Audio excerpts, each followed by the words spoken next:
तुझ्या अधिकारी काय कीर्तनचा आपला अधिकार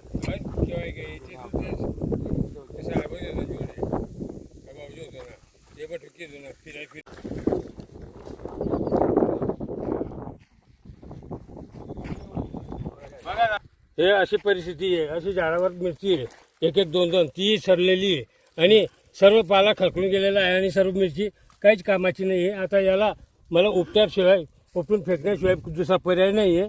तर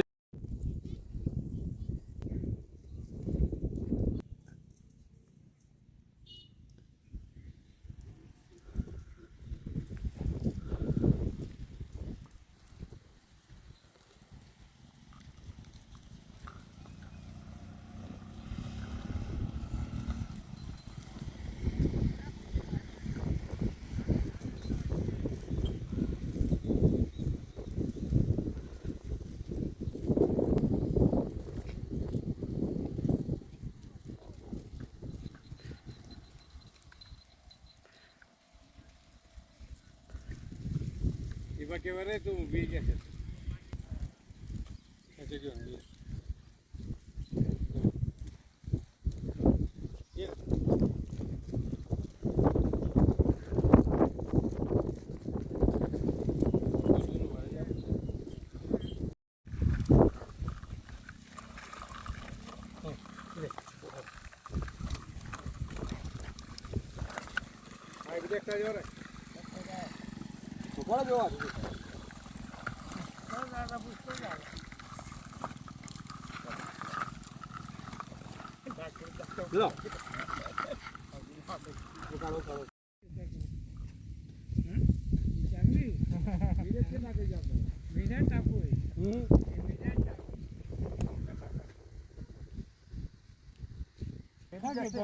काही तो काहीच नाही मुळे वय ते काहीच नाही साहेब. माझे चिखली शिवारात 74-2 या सर्वे नंबरमध्ये 4 एकर मिरची लावलेली आहे. ती मिरची लावायला मला 2.5 महिने झालेली आहे आणि त्यासाठी मला कमीत कमी 2.25 ते 3 लाख रुपये खर्च आलेला आहे. मी हे सर्व कर्ज करून हे डोक्यावर कर्ज करून मी माझी अपेक्षा होती. आज मिरची तोंडावर आलेली होती, मिरची तोडण्यावर आलेली होती, तरी आज एकही मिरची कामाची नाही आहे या ठिकाणी. आणि तरी मी कृषी अधिकाऱ्यांकडे गेलो, तिथे जाऊन त्यांच्याकडे मी दाद मागितली. त्यांनी मला स्पष्ट सांगितलं की 65 मिलीमीटर एका दिवसात पाऊस पडल्याशिवाय आम्ही काहीच करू शकत नाही आणि आम्हाला वरून आदेश आलेला नाही आहे. वरून आदेश जर आला असता तर तो म्हणजे आम्ही पंचनामा केला असता, तरी आम्ही काहीच करू शकत नाही.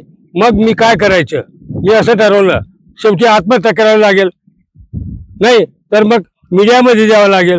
मी नाईलाजाने मीडियामध्ये हे प्रकरण टाकतोय.